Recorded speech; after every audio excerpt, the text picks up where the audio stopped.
Hello, my dear students. Welcome to Teacher at Home. Today, class, we are going to learn the third chapter, Water Resources. Hey, Pinky, did you see the awesome TV reports on floods in Assam? My God, what havoc they have created! It has destroyed and swept away everything in its path. Yes, Chindu, I did. Isn't it strange that water can give life and take life as well? What would we do without water? We need water to drink, cook our food, wash our clothes, and wash ourselves as well. My father was telling me that in this factory, they need a lot of water for a number of things. Did you know that they even need water for cooking, cooling the machines? In fact, the factory runs on the power supplied by the Hydel power plant. Now, I can understand why through the ages we humans have chosen to live near water courses along the rivers and other water sources like springs, lakes, ponds, and oases. You already know that three-fourths of the Earth's surface is covered with water, but only a small proportion of it accounts for fresh water that can be put to use.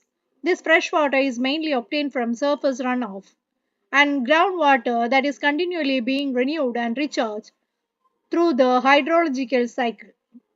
All water moves within the hydrological cycle, ensuring that water is a renewable resource.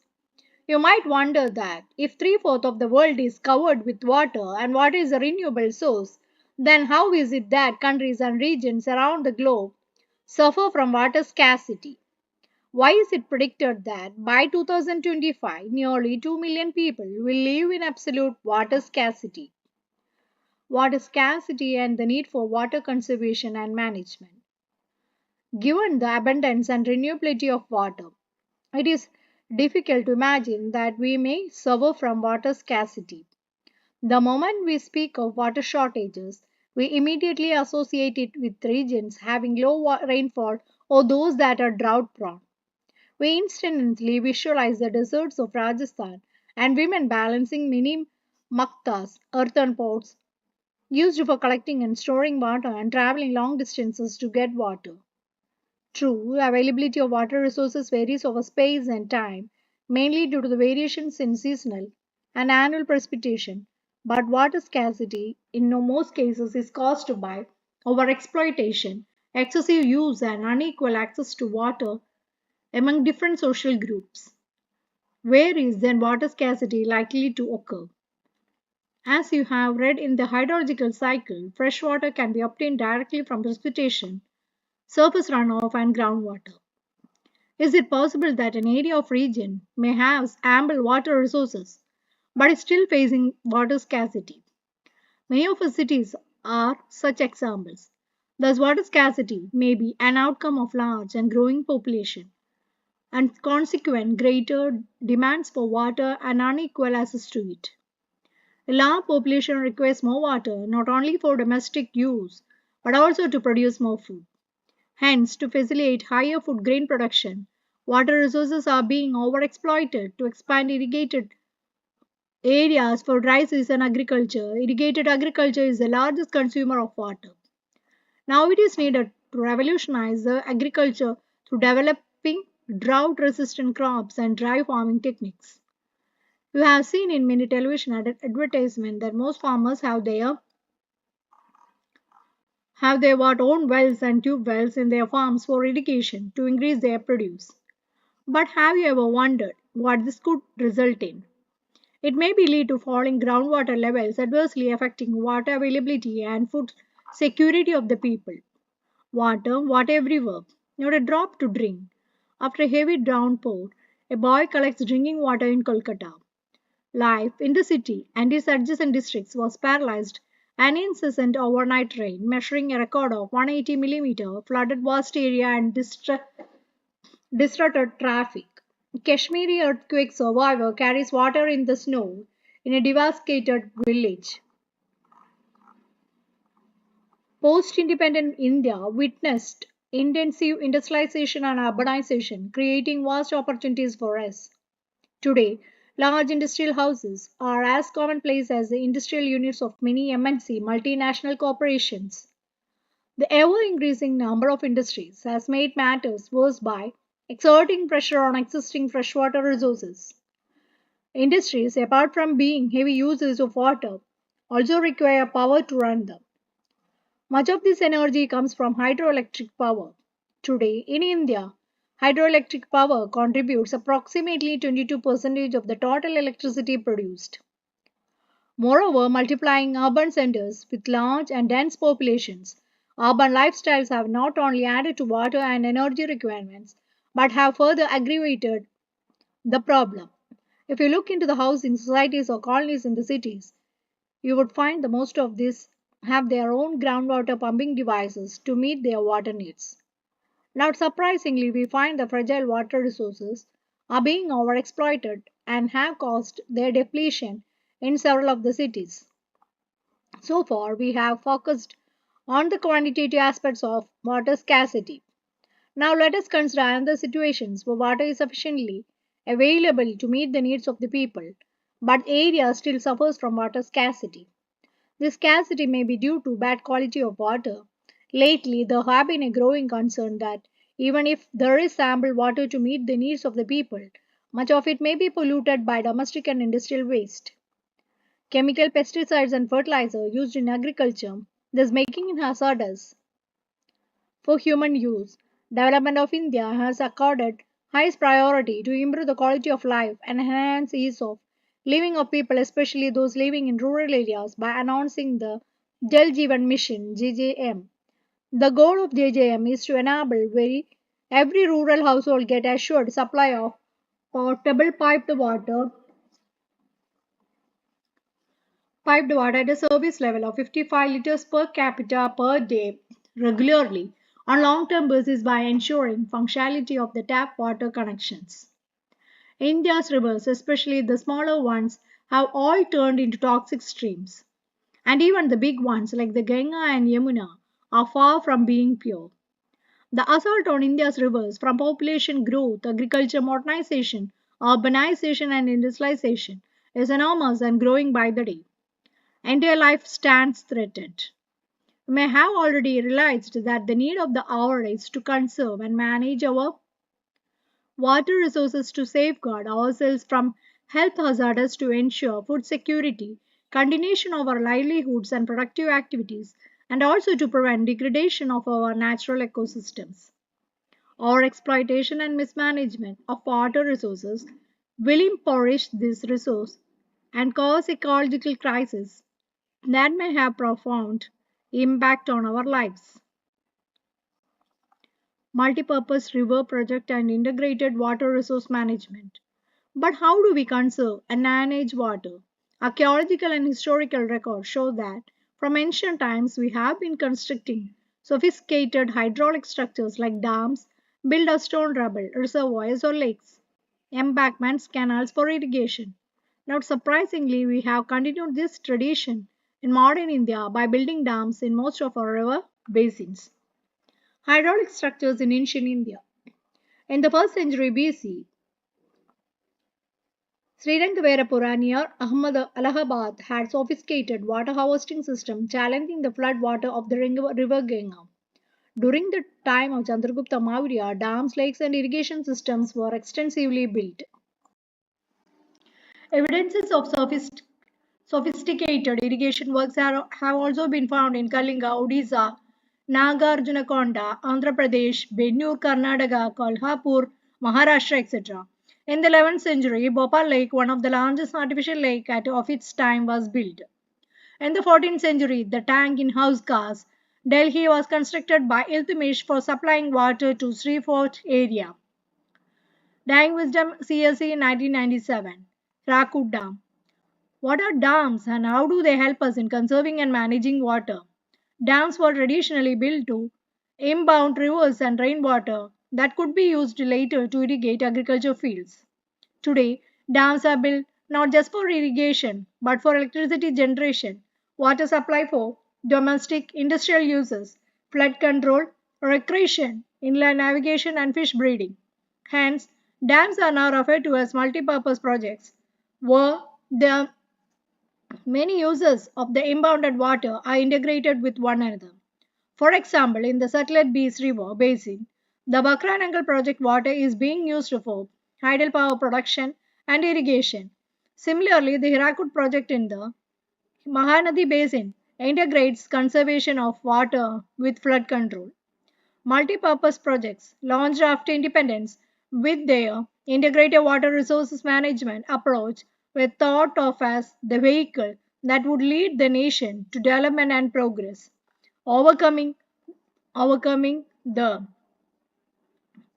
a dam is a barrier across flowing water that obstructs, directs, or retards the flow, often creating a reservoir, a lake, or impoundment.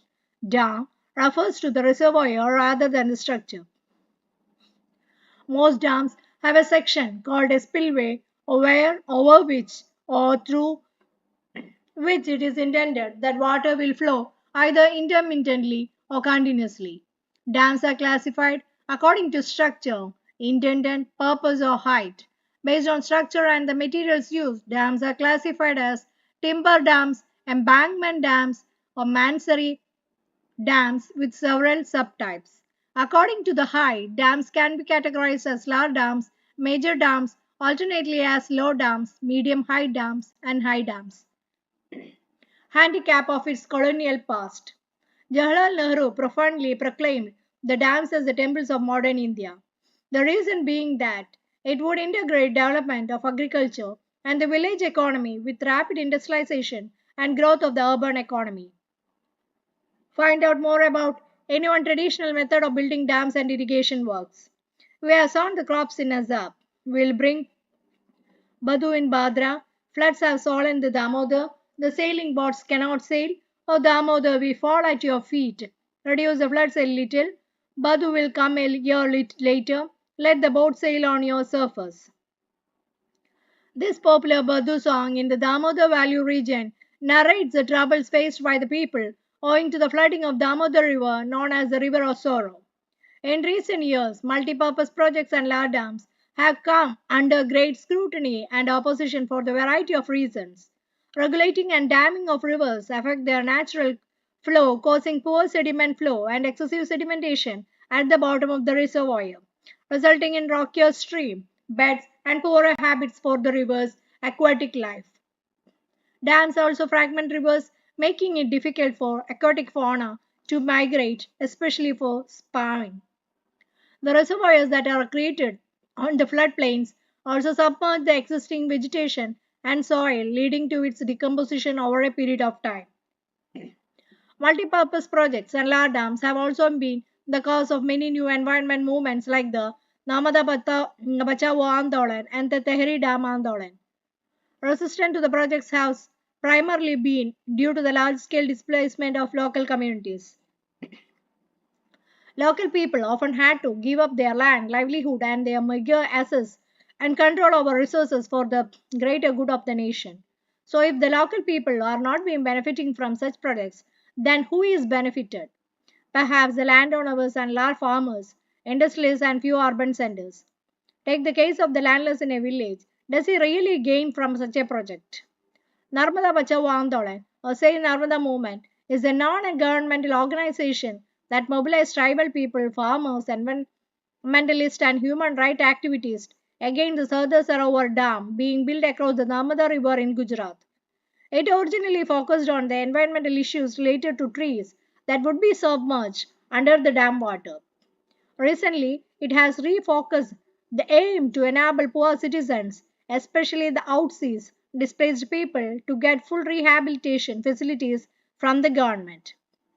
People felt that their suffering would not be in vain, accepted the trauma of displacement, believing in the promise of integrated fields and plentiful harvests. So often, the survivors of Rehan told us that they accepted their sufferings or sacrifice for the sake of the nation. But now, after 30 bitter years of being adrift, their livelihood having been even being more precarious, they keep asking, are we the only ones chosen to make sacrifice for the nation? Sources quoted in the belly of the river. Tribal conflicts over development in Narmada Valley, Bhaviska 1995. Do you know Sardar Sarovar Dam has been built over the Narmada River in Gujarat? This is one of the largest water resources project of India covering four states Maharashtra, Madhya Pradesh, Gujarat and Rajasthan. The Sardar Sarovar project would meet the requirement of water in drought-prone and desert areas of Gujarat, 9,490 villages and 173 towns, and Rajasthan 124 villages. Irrigation has also changed the cropping pattern of many regions, with farmers shifting to water intensive and commercial crops. This has great ecological consequences like salination of the soil. At the same time, it has transformed the social landscape, increasing the social gap between the richer landowners and the landless poor.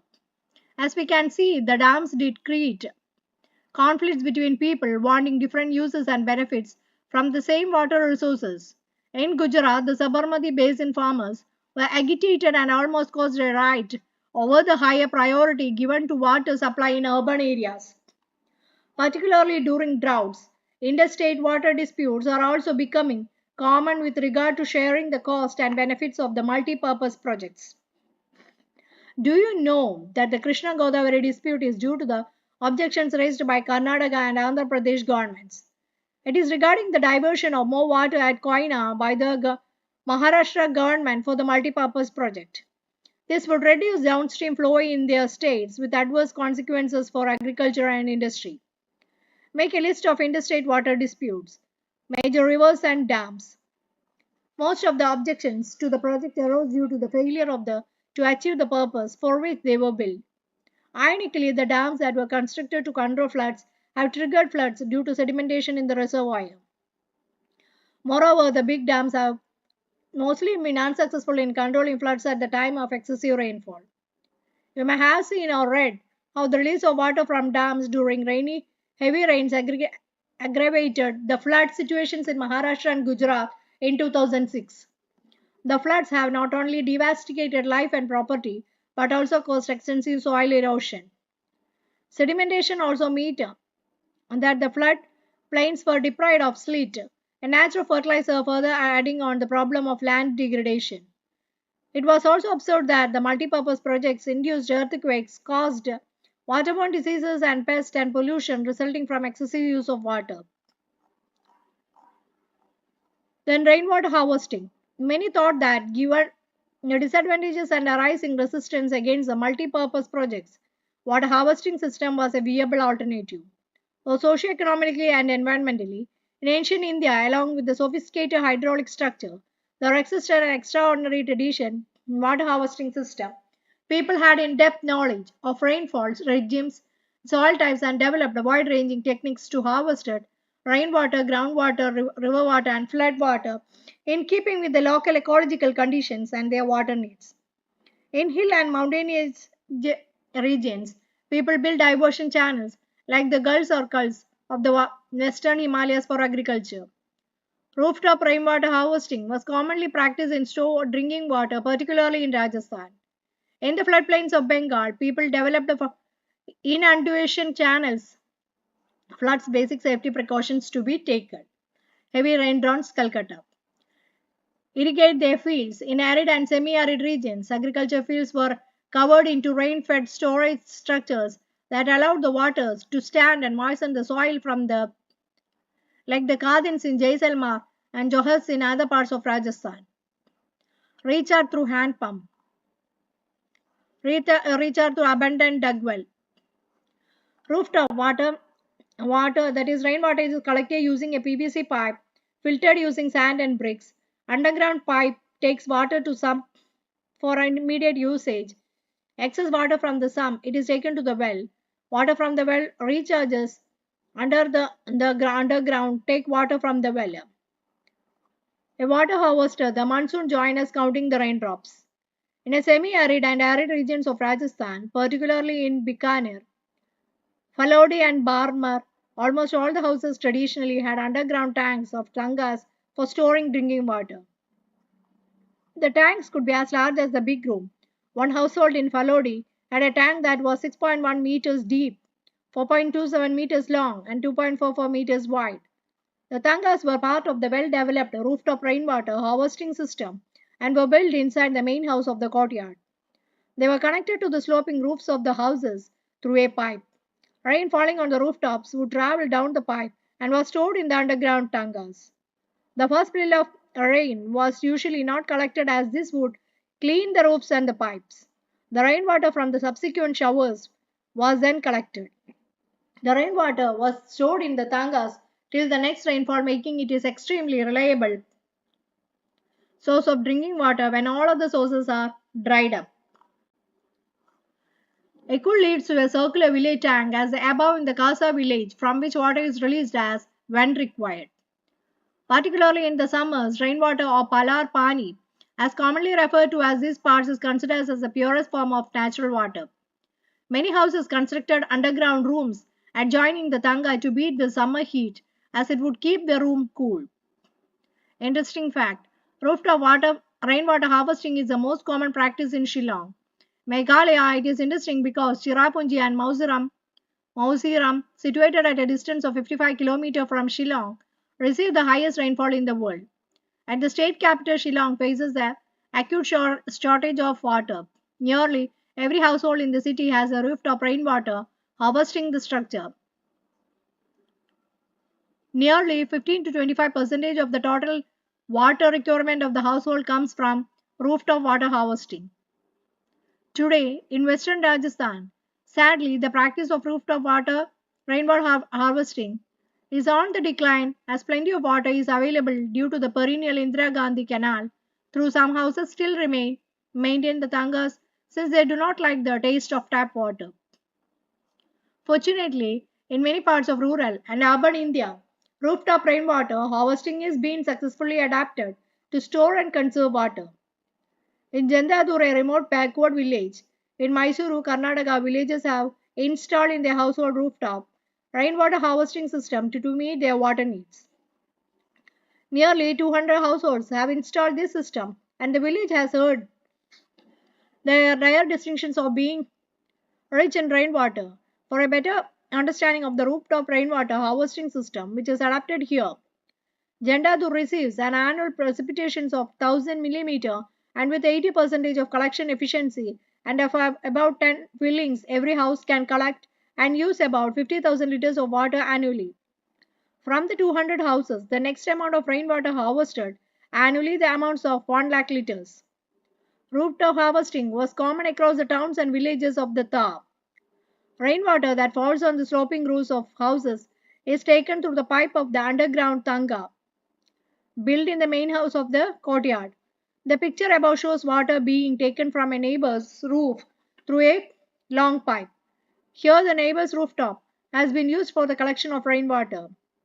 The picture shows a hole through which rainwater flows down into an underground tanga. Interesting fact, Tamil Nadu is the first state in India which has made rooftop rainwater harvesting structure compulsory to all houses across the state.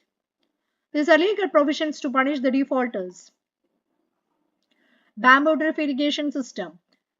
In Meghalaya, a 200-year-old system in tapping stream and spring water by using bamboo pipes is prevalent. About 18 to 20 liters of water enters the bamboo pipe system. It transported over hundreds of meters and finally reduces to 20 to 80 drops per minute at the site of the plant. Bamboo pipes are used to divert perennial springs on the hilltops of the lower reaches by gravity. The channel sections made of bamboo divert water to our plant site, which is distributed into branches again made and laid. Different forms of the bamboo pipes, the flow of water into pipes is controlled by manipulating the pipe positions. If the pipes pass a road, they are taken high above the land.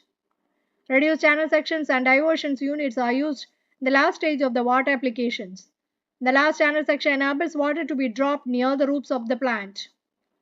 So that's all about this chapter. If you are interested, please do like, share and subscribe my channel. Okay, thank you.